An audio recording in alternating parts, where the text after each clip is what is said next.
안녕하세요. 오늘 태블로 구데프터눈에서는 지금 보신 화면처럼 측정값별 추이 대시보드를 만들어 보겠습니다. 그 다음에 상단에 있는 요약에 이렇게 클릭을 해보시면 하단에 있는 라인 그래프들이 해당되는 측정값 기준으로 나오게끔 저희가 설정을 해보겠습니다. 이거는 대시보드 액션 중 매개 변수 작업을 통해서 구현하실 수가 있습니다. 제가 슈퍼스토어 데이터를 기준으로 한번 살펴보도록 하겠습니다. 먼저 특정값에 있는 매출을 드래그해서 텍스트 마크에 넣으시면 되고요. 그러면 매출 합계값이 나오게 됩니다.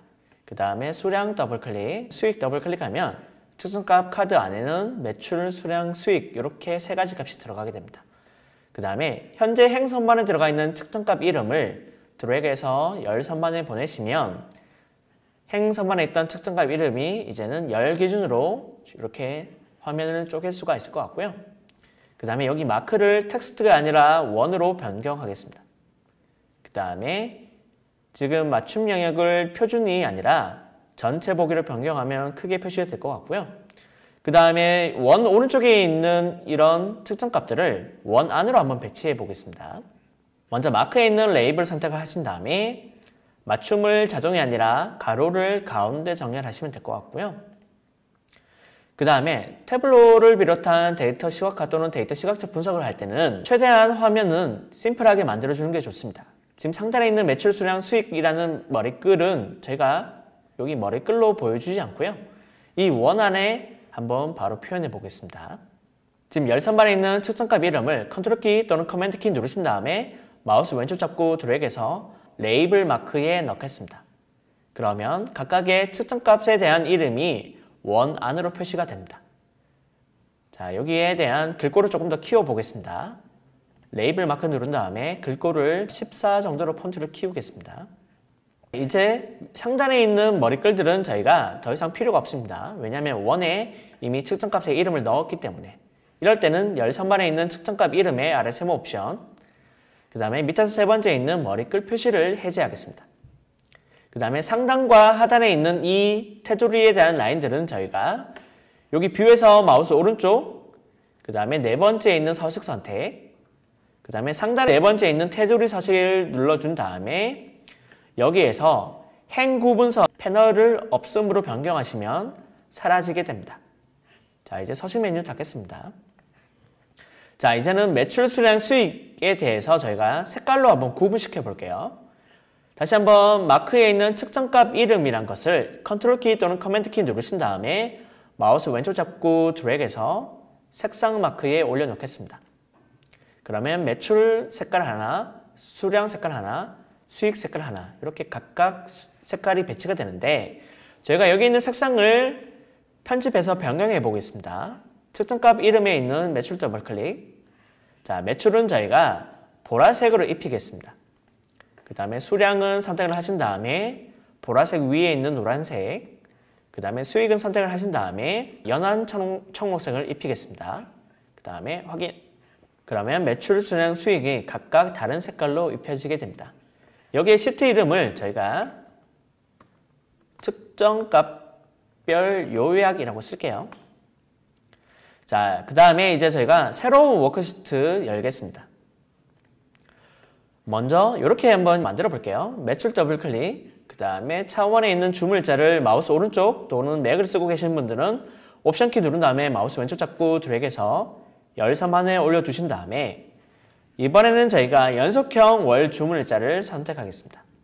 그러면 월간 매출값을 라인 그래프로 표시할 수가 있는데 저희는 이거를 매출로 고정시키는 게 아니라 매개 변수를 만들어서 수량, 수익도 같이 한번 볼 수 있게끔 제가 설정을 한번 해보겠습니다. 먼저 좌측 사이드바에 제가 매개 변수를 한번 만들어 볼게요. 마우스 오른쪽 두 번째에 있는 매개 변수 만들기 선택. 매개 변수의 이름은 p 언더바 측정값 선택이라고 쓰겠습니다. 데이터 유형은 저희가 문자열로 변경할게요. 그 다음에 허용 가능한 값은 목록을 선택을 한 다음에 매출, 수량, 수익이라고 개별적으로 쓰겠습니다. 그리고 확인.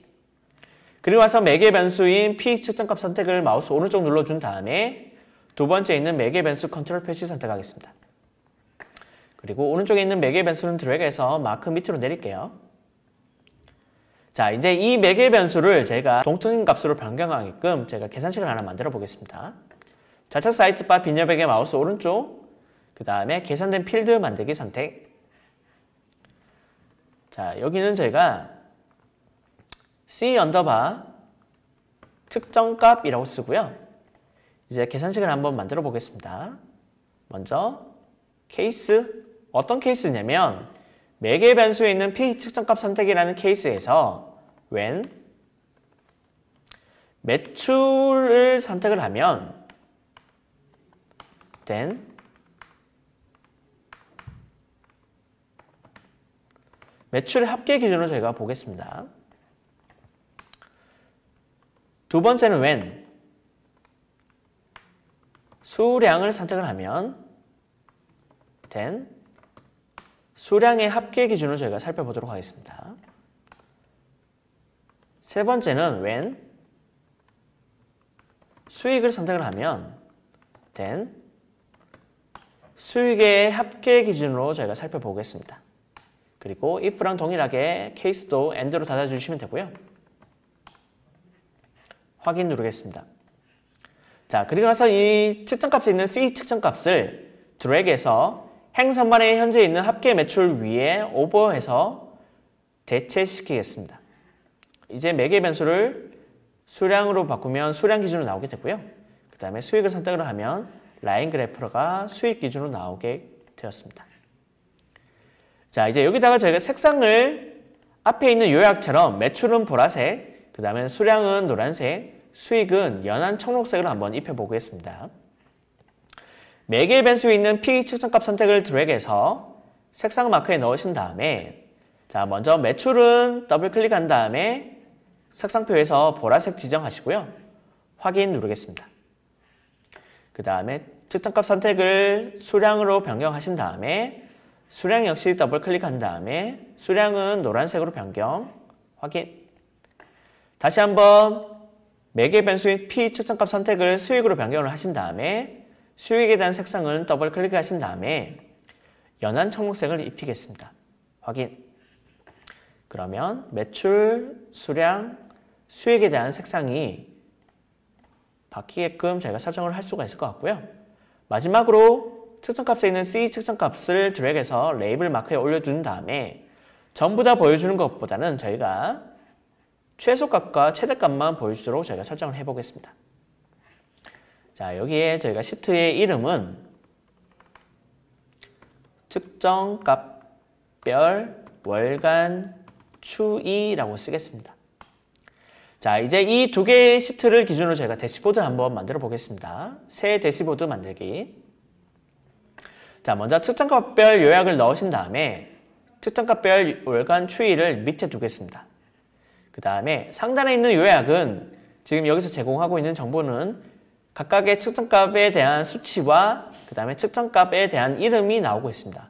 근데 지금처럼 굳이 50% 정도 영역을 차지할 필요가 없기 때문에 이럴 때는 드래그해서 위로 올리시면 될 것 같고요. 그 다음에 상단에 있는 이 요약이라는 제목은 노출할 필요가 없을 것 같습니다. 이럴 때는 마우스 오른쪽 제목 숨기기 선택하겠습니다.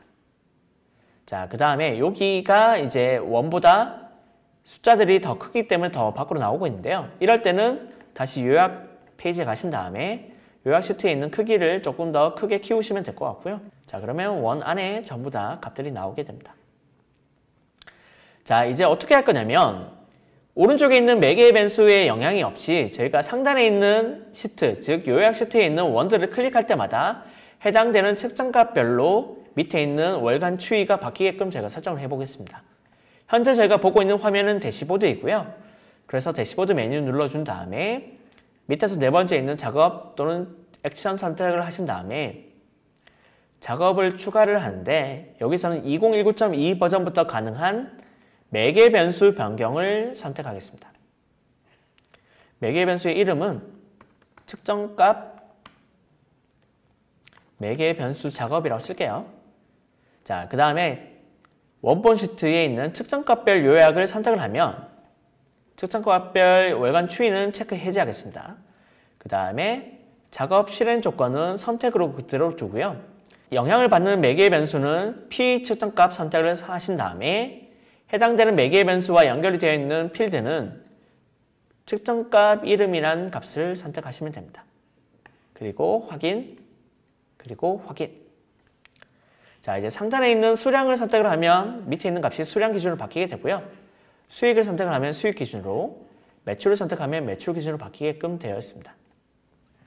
자, 이제 오른쪽에 있는 색상 범례와 매개 변수는 더 이상 쓸 필요가 없습니다. 왜냐하면 여기에 있는 색상에 대한 부분이 저희가 측정값 이름을 매치는 시켰기 때문에 명확하기 때문에 더 이상 색상 범례는 필요가 없을 것 같고요. 그 다음에 매개 변수에 대한 액션도 지금 저희가 추가를 했기 때문에 매개 변수도 필요가 없습니다. 이럴 때는 해당 컨테이너를 선택하신 다음에 X 표시를 눌러서 대시보드에서 제거 선택하시면 될 것 같고요.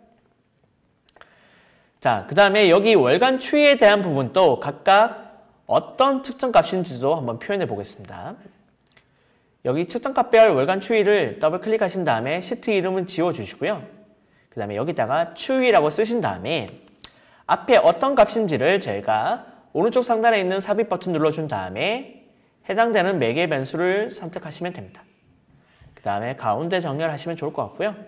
그 다음에 이 P 측정값 선택이라는 매개 변수를 제가 색깔로 추가해 보겠습니다.